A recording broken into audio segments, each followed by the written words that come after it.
गांव में हो गई, शहर की रहने वाली पढ़ी लिखी बच्ची।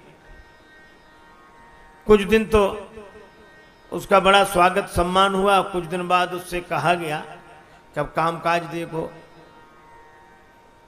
घर का काम करने लगी तो घर में मक्खन को मथकर, दही को मथकर मक्खन निकालने की एक कला होती है, हर किसी से नहीं बनती। और बहू दही को मथकर मक्खन निकाल रही थी।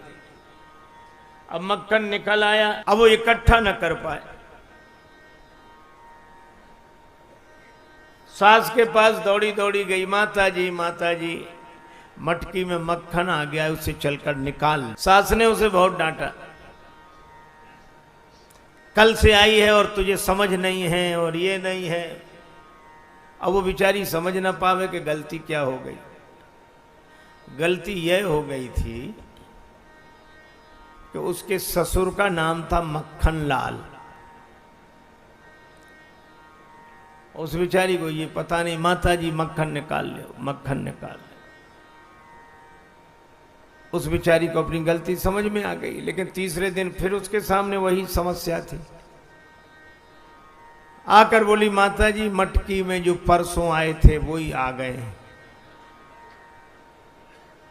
अब मां फिर भी न समझे, कौन आ गए, कौन? तो उससे रहा नहीं गया, बोले माता जी मटकी में ससुर जी आ गए, उन्हें चलकर निकाल। तो बोलो, मक्खन का नाम कितना ही बदला जाए, चीज तो वही रहेगी। ये नाम के प्रपंच में क्यों पड़े हो? एक आदमी का नाम था ठनठन पाल।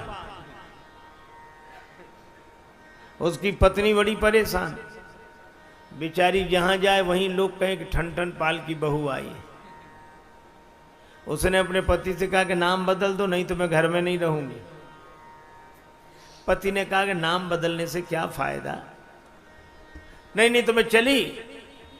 आवेश में चल दी घर छोड़कर। पति ने समझा कि पास ही मायका है, 2 दिन रहेगी फिर आ जाएगी। वो पैदल पैदल जा रही थी, रास्ते में उसे एक बालिका मिली, वो लकड़ी बीन रही थी। इसने पूछा, बेटी तुम्हारा क्या नाम है? वो बालिका बोली, मेरा नाम है लक्ष्मी। चलो आगे बढ़ी। एक आदमी बैलगाड़ी में भूसा भरकर जा रहा था बाजार में बेचने। उसने पूछा, भैया तुम्हारा क्या नाम है? तो बोला, धनपाल।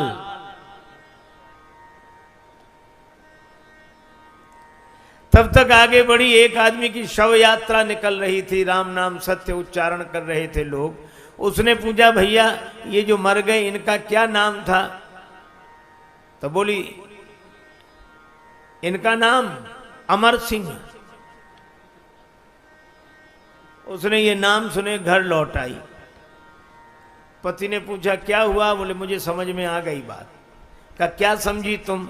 तो कहने लगी, लकड़ी बीने लक्ष्मी और भुस ढोवे धनपाल, अमर सिंह तो मर गए तो भले मेरे ठनठन पाल।